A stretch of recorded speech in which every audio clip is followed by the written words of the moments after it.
د مشرانو جرګې رئیس فضل هدي مسلمیار چې د ننګرهار ولایت امنیتي وضعیت د څېړنې په موخه دی ولایت ته یو پلاوی په مشرۍ سفر کړی د تلې په ومه د ننګرهار ولایت مقام رسنیو دفتر کې د یو خبري کنفرانس پر مهال وویل د وسلوالو مخالفینو عمومي مرکزونه د امنیتي ځواکونو د میړانو په ترڅ کې له منځه تللي خو دوی په وروستیو کې تروریستي بزدلانه بریدونه پیل کړي. نوموړي ویل ننګرهار ولایت ته د سفر موخه په امنیتي برخه کې د مسؤلینو ستونزې او په دې برخه کې د دوی وړاندیزونه ترلاسه کولو چې په مرکز کې به د یوې ناستې په ترڅ کې د ملي امنیت عمومي رئیس او کورنۍ چارو وزیر سره د حل په موخه شریک شي. هغه زیاته کړه امنیتي ادارو ته سپارښتنه وکړه ترڅو هغه کسان چې په خپل دنده کې غفلت کوي او دنده پر مخ نشي وړي له دندې ګوښه او عدلي او قضایي ارګانونو ته د قانوني اجراتو په موخه وروپېژندل شي. نوموړي ویل هغه څوک چې زما له نوم څخه استفاده کوي که په نظامي اداره کې وي او یا ملکي خپل دنده په درست ډول پر مخ نشي وړلی او یا له دندې ناوړه استفاده کوي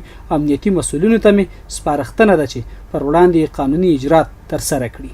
هغه ژمنه وکړه چې د ننګرهار ملي پولیسو د تشکیل کمښت ستونزه به د کورنۍ چارو وزیر سره د حل په موخه شریکه کړه. د مشرانو جرګې رئیس فضل هدي مسلمیار وویل چې په ننګرهار کې د وسلوال پوځ سرښندنو او میړانې له امله د دښمن عمومي قرارګاوې له منځه تللي او د مخامخ جګړې توان یې له لاسه ورکړی خو په وروستیو کې پر ملکي وګړو او نورو باندې تروریستي بزدلانه بریدونه پیل کړي. د زیاته کړه امنیتي ادارو ته لارښوونه کړې چې هغه څوک چې د وسلو ګرځولو جواز لري ورته د ځانګړی یونیفورم توضیح کړي څو د غیر مسؤله وسلوالو سره توپیر وشي. د پر ټولو ولسونو غږ وکړ چې د خپل نظام ترڅنګ ودرېږي او د وسلوال پوځ ملاتړ وکړي او د شخصي ګټو پر ځای ملي ګټو ته ترجیح ورکړي.